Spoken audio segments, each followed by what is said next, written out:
June 6, 1944. The date is etched into history for a million reasons. Storming beaches, paratroopers dropping behind enemy lines. But in the Pacific Theater, another kind of shock awaited Japanese infantry, one that arrived not in waves of artillery or tanks, but in the short, relentless bark of a shotgun. Picture a dense, humid jungle, the air thick with the scent of wet earth and salt from the nearby coast. Japanese soldiers moved in disciplined formations, rifles at the ready, confident in their training. They had faced machine guns before, mortars, flamethrowers, even close-quarter bayonet charges. They were prepared, or so they thought. Then, without warning, the ground erupted with an unfamiliar staccato. The Winchester M12 Trench Gun, a 12-gauge shotgun adapted for combat, spitting fire through the undergrowth. The reaction was immediate and visceral. Men froze, eyes wide, hearts hammering. The M12 short barrel and rapid spread defied their expectations. A single soldier could unleash a torrent of buckshot that, at 20 to 30 yards, would tear through ranks with terrifying efficiency. One American report from Leyte Island noted, "Where we expected to meet disciplined lines, we found chaos. Men scattered like startled birds, and those who stood still did not stand for long." The M12's history is worth a moment of pause. Originally a sporting shotgun, adapted from the Winchester Model 1897, it was shortened, given a bayonet lug, and a heat shield to withstand sustained fire. By 1943, small units of Marines and Army infantry carried it in the Pacific Theater, primarily for jungle combat and bunker clearing. Few Japanese soldiers would have ever encountered anything quite like it. Imagine the scene. Humidity so thick it clings to skin, mud sucking at boots, and suddenly the familiar rattle of rifles replaced by the percussive roar of buckshot. Trees shudder under the impact, leaves shredded, vines swinging wildly. The dense jungle, once a haven for stealth and ambush, became a death trap. The human mind, trained for one kind of warfare, encountered a weapon designed to defy expectation. And the statistics underline the terror. The M12 could fire up to 5 rounds in under a second, each containing 9 to 12.00 buckshot pellets, capable of tearing through soft cover and human flesh alike. At close range, effectiveness was near absolute. One Marine wrote later in a letter to his parents, "It's like holding a thunderstorm in your hands. One moment you're aiming, the next, the line is gone." The irony was not lost on them. A weapon designed for sport now dictated life and death in the Pacific mud. Contrast this with the Japanese soldiers' expectation. Their standard-issue Arisaka rifles, while accurate, required careful aim and deliberate firing. They relied on disciplined coordination and terrain to overcome enemies. The M12 ignored all of that. A single American soldier, crouched in a concealed position, could rip through what would have otherwise been a disciplined advance. It was shock not only in body but in strategy. Reports from surviving Japanese soldiers, post-war interviews, and field diaries provide glimpses into the psychological impact. One infantryman, recalling the assault on Peleliu, said, "We had trained for bullets, for grenades, for the explosions we could see coming. But this came like a ghost. It tore through us, and we didn't even know which way to run." Another described the sound as the jungle itself screaming. Even American soldiers were unsettled. The M12 was punishing to wield. Kickback could bruise or dislocate shoulders, barrels overheated rapidly, and the rate of fire demanded constant reloading. Yet, in the heart of close combat, the weapon's advantages outweighed the inconvenience. For every M12 carrier, the line of advancing Japanese troops was a tragic and undeniable testament to its efficiency. Interestingly, the M12's psychological effect often exceeded its physical impact. Entire squads would break under the terror of what they could not predict. Commanders noted that panic spread faster than bullets. Once one soldier faltered, others followed. The weapon did not just kill, it disrupted the mind of the enemy, turning carefully plotted maneuvers into frantic scatterings. And yet, there is a darkly ironic humor here, if one can call it that.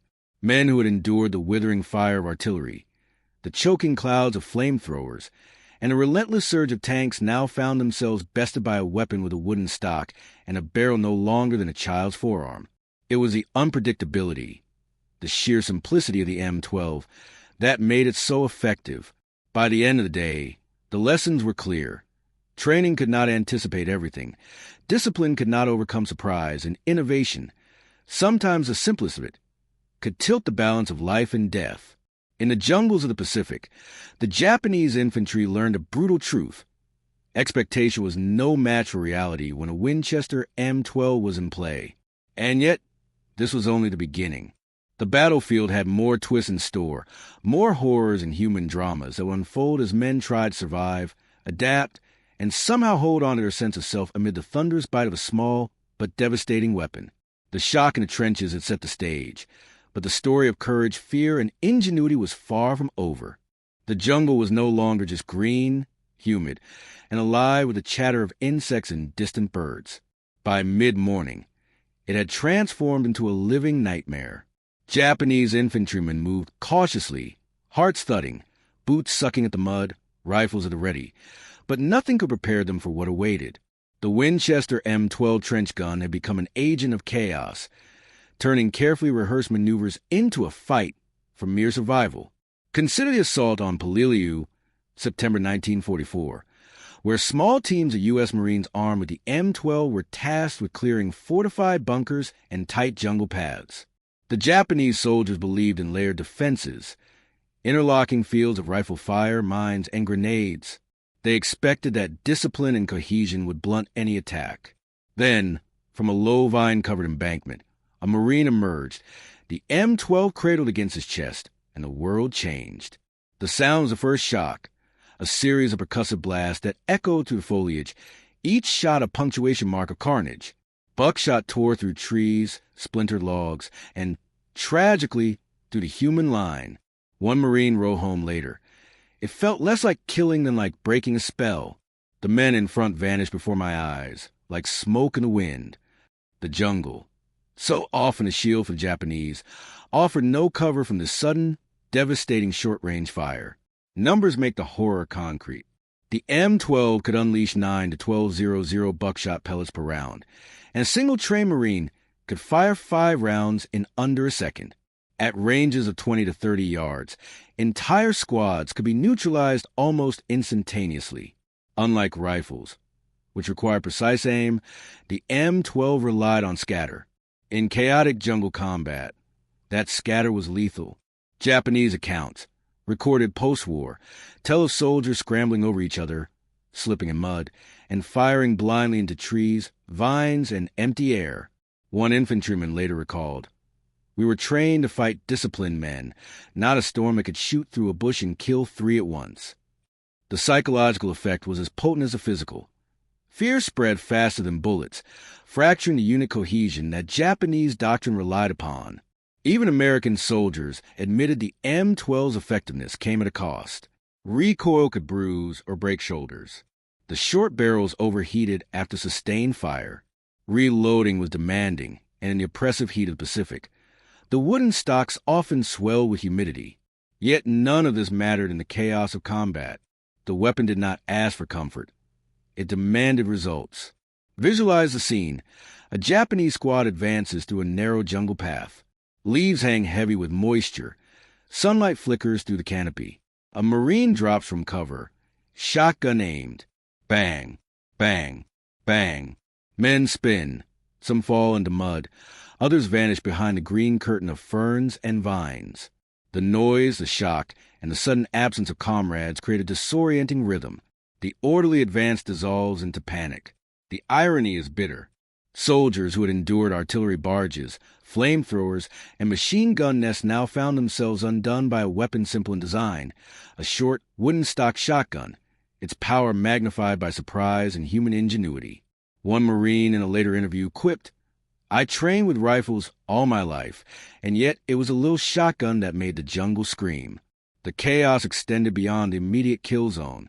Commanders struggled to regroup troops, coordinate attacks, and maintain communication. The Japanese officers' carefully drawn maps and battle plans were useless in the face of a weapon that ignored structure, discipline, and expectation. Entire companies found themselves scattered across mud and underbrush, their morale plummeting as they tried to reorganize under the unrelenting staccato of the M12. Some survivors noted the odd rhythm of terror. In close combat, the M12 turned individual soldiers into mobile instruments of havoc. A single Marine could clear a bunker in seconds, a task that would normally require coordinated grenade throws or prolonged rifle fire. Post-battle reports often describe scenes almost too vivid to believe. Men huddled in corners, weapons shaking in their hands, faces wet with sweat and mud, all trying to comprehend how a single, small barrel had upended their lives. Yet chaos, while brutal, revealed human resilience. Japanese soldiers adapted where they could, digging deeper foxholes, scattering in unpredictable directions, using the dense jungle canopy to obscure movement. But each adaptation came at a cost. Speed lost, fatigue increased, and the ever-present threat of sudden, lethal shot made hesitation deadly. The M12's reputation grew. With every engagement, American reports began referring to it as the equalizer of the jungle, a weapon that allowed a handful of men to punch well above their weight. And while the weapon was fearsome, Marines also recognized the human toll. The pounding of adrenaline, the trembling hands, the guilt of survival while others fell. Combat psychology mattered as much as ballistics. There was a brief, almost ironic moment of levity amid horror. One young Marine, ducking behind a tree, muttered, "All this for a shotgun, what's next? A rolling pin?" Humor, even in the direst circumstances, was a fragile human response, a tiny rebellion against the chaos surrounding them. By the end of Section 2, the battlefield had been transformed. The orderly march of infantry, the confidence of trained soldiers, and the carefully plotted defenses of the Japanese were shattered by a weapon both simple and terrifying. The jungle was alive with motion and panic, a symphony of fear punctuated by the sharp, metallic voice of the M12. And yet, the story was far from over. While the M12 had brought immediate terror and reshaped engagements, it was also a weapon in the hands of humans, fallible, overworked, and exposed. The next chapter will explore the tactical adaptations, the personal courage, and the unseen cost that arose from wielding such a devastating tool in one of history's most unforgiving theaters of war. The battlefield is rarely just about weapons. By late 1944, it had become painfully clear. The Winchester M12 Trench Gun, devastating in the hands of a single soldier, was not just a tool of destruction. It was a catalyst for tactical evolution, human ingenuity, and unexpected consequences. Japanese infantry, once confident in the rigidity of their formations and predictability of American attacks, now had to adapt or perish. Entire companies learned to scatter into irregular patterns, using every fold of the jungle to conceal movement. Foxholes became deeper, firing positions more erratic, and ambushes shifted from planned volleys to improvisational chaos. One post-war diary of a Japanese platoon leader noted, "We had to learn to move like water, slipping, weaving, disappearing, only to strike when the shotgun's roar stopped." The irony was not lost. Their greatest strength, discipline, became a liability in the face of unpredictability. From the American perspective, wielding the M12 was equally transformative, though in a different way.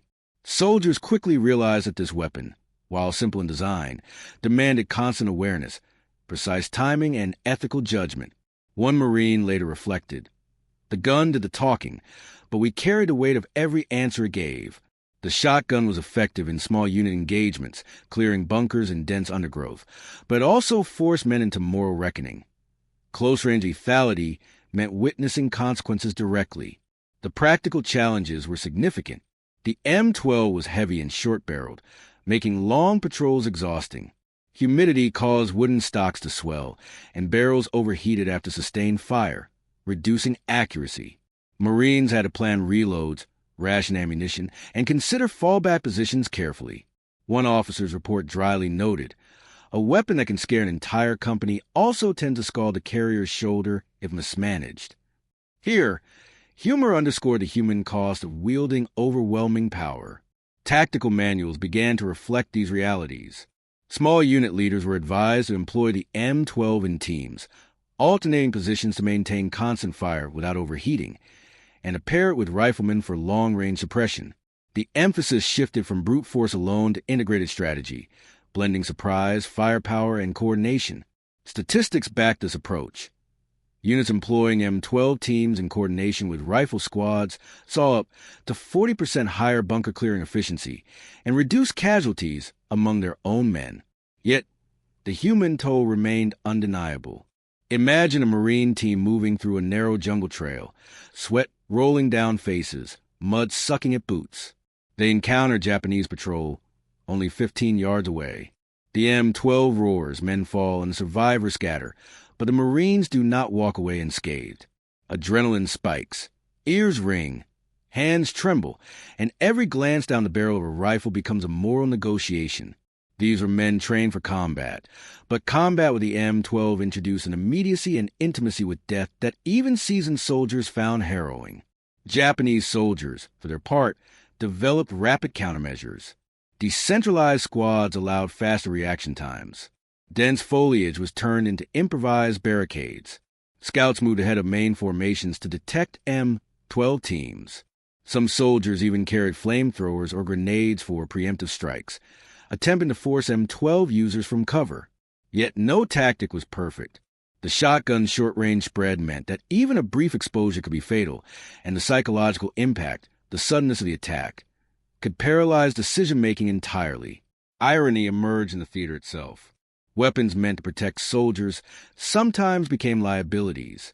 In one account, a Marine advancing with an M12 team triggered a misfired round, injuring himself and highlighting that even the perfect weapon required respect, caution, and human skill. Soldiers joked quietly that the gun was as much a threat to them as to the enemy, a reminder that power always comes with responsibility, and occasionally, pain. Yet amid this grim reality, resilience and ingenuity flourished. Marines developed creative firing patterns, shifting from linear volleys to rapid, sweeping motions, maximizing the spread while minimizing exposure. Japanese soldiers learned to anticipate ambushes, using decoys and traps, studying the rhythm of M12 attacks. Battlefield became choreographed dances of survival, a mixture of fear, anticipation, and ingenuity. The broader consequences were significant. The M12 reshaped the psychology of warfare in the Pacific, teaching both sides to respect unpredictability, the immediacy of close-range fire, and the power of adaptive strategy. Post-battle reports emphasized morale shifts. Units exposed to M12 attacks often suffered temporary disorganization, while American troops wielding it gained confidence tempered by the weight of responsibility.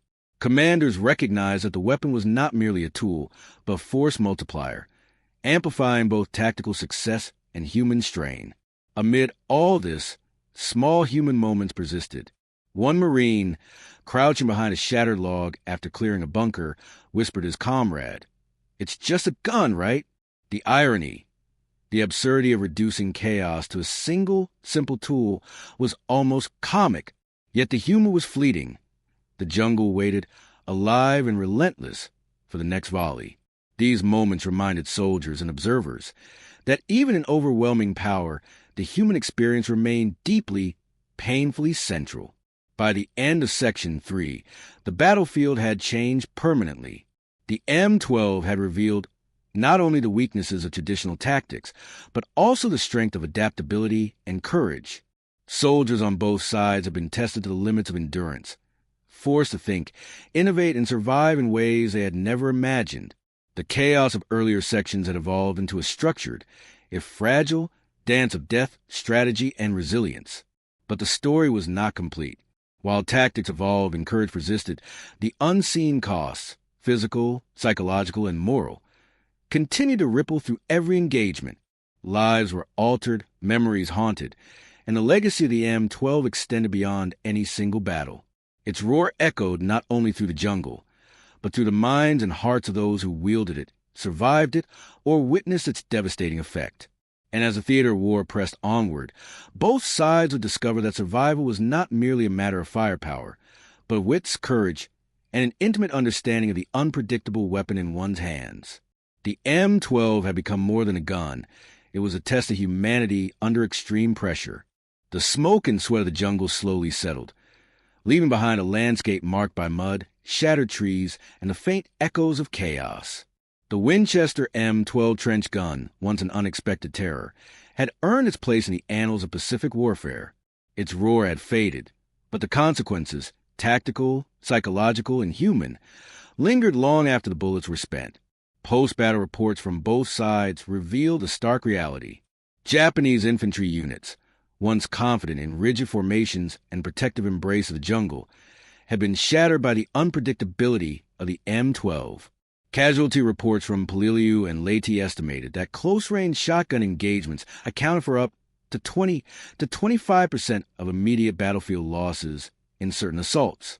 Entire squads, trained and disciplined, were rendered ineffective simply because one or two Marines wielded the short-barreled shotgun with precision and courage.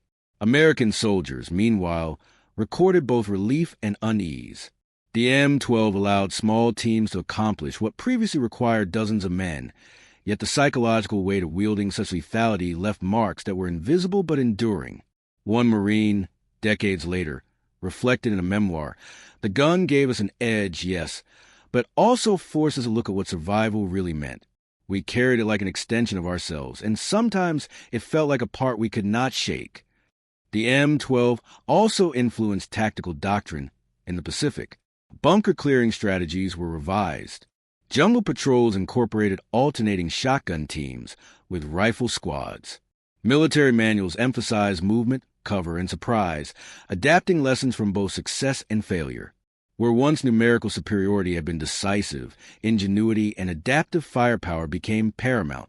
Commanders recognized that one well-placed M12 team could alter the outcome of an entire engagement, and they planned accordingly.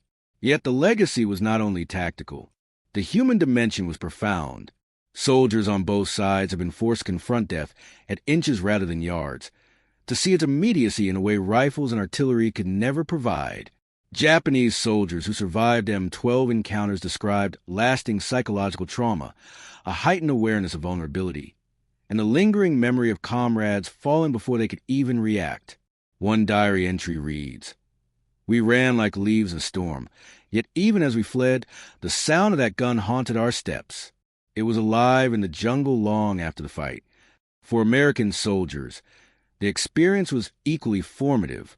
The M12 became a symbol of ingenuity, resourcefulness, and a delicate balance of power and responsibility. A young Marine, recalling a moment after clearing a bunker, wrote, "I had the power to end life with a single pull, but that power came with weight. The gun taught me fear, yes, but also respect for the enemy, for the men beside me, and for what survival really costs." In the jungle, humanity and inhumanity coexisted in every thunderous blast. Irony punctuated the weapon's legacy.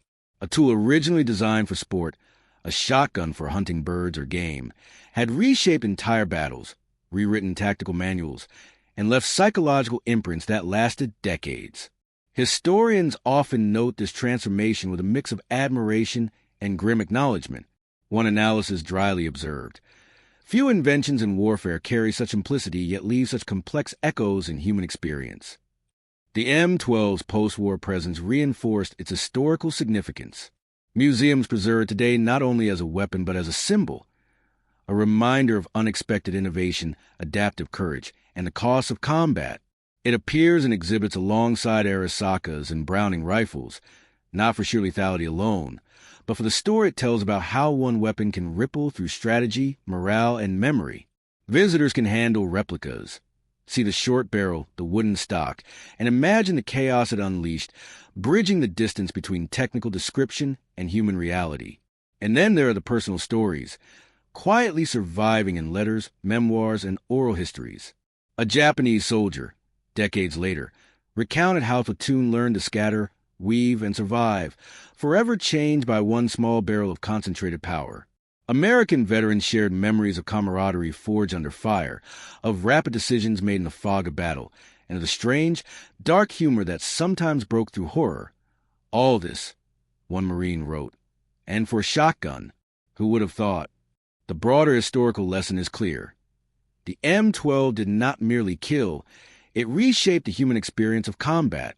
Tactics evolved, survival instincts sharpened, and soldiers on both sides were confronted with an intimacy with violence that rifles or artillery could not provide. It was a weapon that forced reflection as much as action, leaving a legacy measured not only in statistics, but in the human hearts and minds it touched. By the close of 1945, as the Pacific Theater quieted, the M12 had been retired from frontline service, replaced by other technologies and strategies. Yet its story remained, a touchstone for lessons in innovation, adaptation, and the unpredictable consequences of even the simplest weapon. It demonstrated that warfare is never just about numbers or firepower, but about the interaction between technology, terrain, and human resilience. Finally, in the quiet aftermath, the M12's echo persisted in the jungle itself, in the memories of survivors, and in history books. It reminds us that innovation often arrives in unexpected forms, that human ingenuity can turn a small tool into a decisive factor, and that the cost of survival is measured as much in courage and moral reckoning as in bullets fired. And so, as the jungle reclaimed the battlegrounds and time softened the scars of mud and fire, the Winchester M12 Trench Gun remained a symbol, a simple, devastating instrument that taught soldiers, historians, and observers alike the true complexity of war. One small barrel, in the hands of a human, had done what generals, maps, and doctrines often could not. It had reshaped reality, leaving a legacy that endures long after the smoke cleared.